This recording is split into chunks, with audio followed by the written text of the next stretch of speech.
just leaving a job site. And I hope with this noisy van, it's like riding in a Cessna. It's a Dodge Caravan. I call them Grand Caravans because they cost $1,000 a month to keep them going. But anyways, back to the story. I think I'll title it, Did That Really Happen? Something like that. So it all started with, my client called me up, and they have a big eviscerator pump, macerator pump, sort of a tank and a pump for their basement plumbing. Because where the sewage line exits their house, it's above ground level.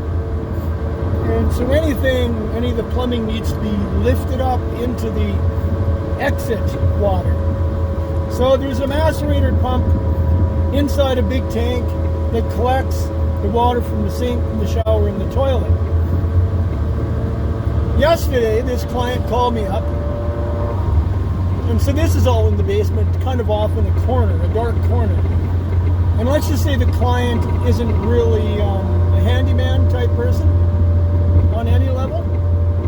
So the client calls me up or gets a hold of me and says, listen, there's a beep in the basement. I can't figure out what the beep is. It goes off sort of intermittently, but sort of on a pattern as well.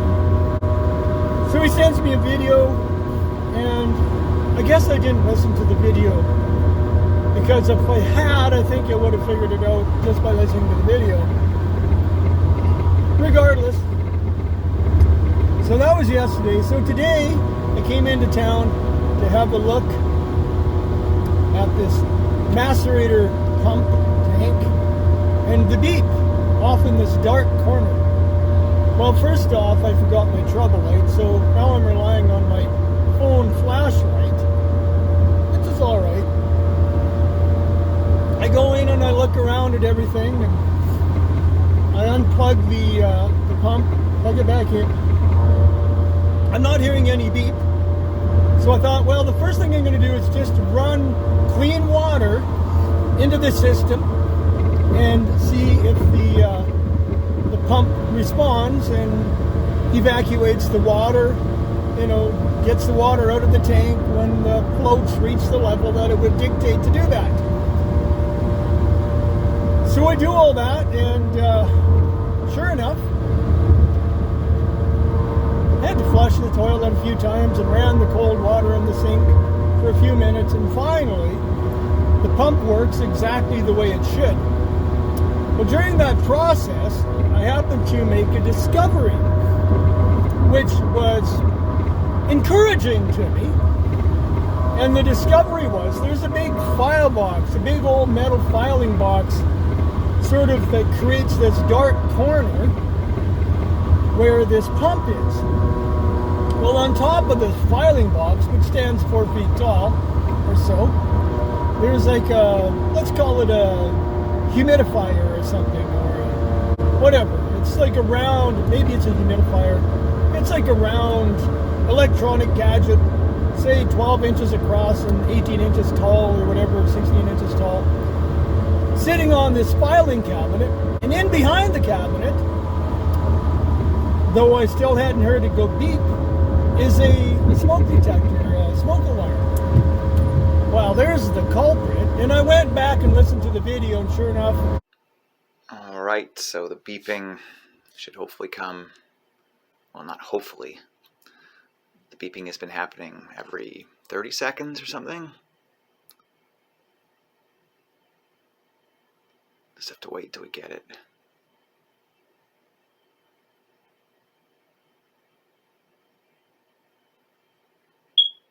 There it is. Had I listened to the video, I could have told him exactly. I could have said, go look for a smoke alarm. That's a smoke alarm beep. But I didn't, because I didn't listen to the whole video. And I didn't hear it go beep anyways.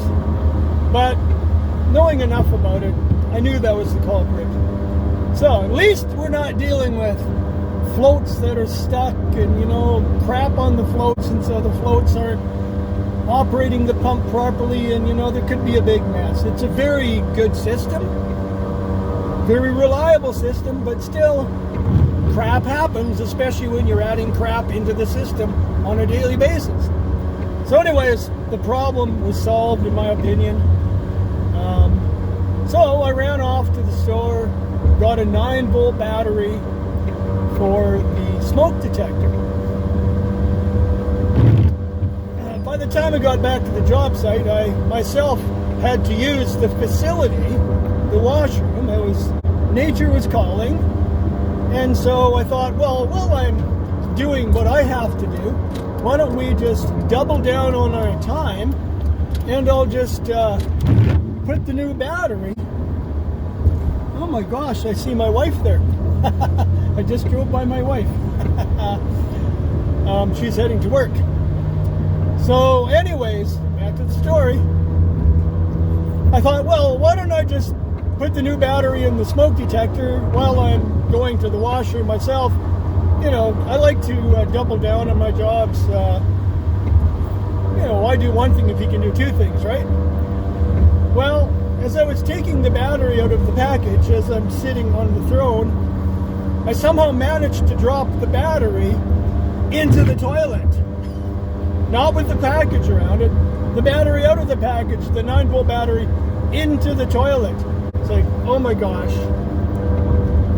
I don't know if that wrecks the battery or not, but it sort of wrecked my plan. So now I got to go fishing into this, let's say, polluted water in the bowl to fish the battery out, because I don't want the battery ending up in the macerator tank. Not that I think the macerator would pick it up, but just the same, I don't want that acidy battery sitting in that tank, maybe wrecking everything in that pump. So into the lemonade, I put my hand to try to fish this 9-volt battery out of the honey bowl. Well, I got it out. So now my hands and the battery are sort of, let's say, tainted. So I quickly reach over to the sink and run water over my hands and over the battery. The battery's already wet, but I want to clean my hands off, get the lemonade off my hands.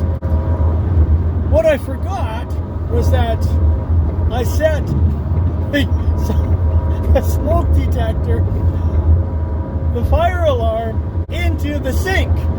So now I'm pouring water all over my hands and all over the battery, and consequently all over this smoke detector at the same time. It was just a little bit too late when I realized that, okay? Let's say it was sufficiently soaked. So now I just multiplied my issue. So I quickly turned off the water, wiped my hands off. I was not too worried about contamination. It's just urine, and that urine actually has health benefits. Check it out if you want. But I don't think urine and water necessarily help a smoke detector or a battery. So I guess if there's any bright side to the smoke detector, at least the battery wasn't in there, and maybe, once I let it dry, maybe it'll still work. Somebody out there that's an electronics expert is going to say, oh no, you've already shorted out the circuitry, there's no way it'll work, you'll have to buy a new one. That might be the case. I don't know that. My only hope is because there was no charge going through it, maybe the circuitry will be okay once it dries. We'll find out. So anyways, that's my story. Trying to double down on my work to save a few moments. Save a few seconds at the very most. Maybe save 5 seconds of my day. I ended up having to go fish through the lemonade to get the battery out, only to pour water all over the smoke detector. But whatever, even if I have to replace the smoke detector, the good news is at this moment the macerator pump isn't the problem that was causing the beep. And I think I've got the beep fixed permanently right now. We'll find out. Anyways, that's my story. I hope your day starts better than mine, and I hope it ends better as well. But all said and done, whatever. At best, what I got out of it was a funny story. At worst, I'm out $20 or whatever for a smoke alarm and a battery. $30, whatever. things could be worse. And for you, some of you out there, they probably are. Have a great day, everybody. I got another story I'm going to tell that's kind of very similar and even stupider. I'll post that one shortly. Y'all come back now. You hear?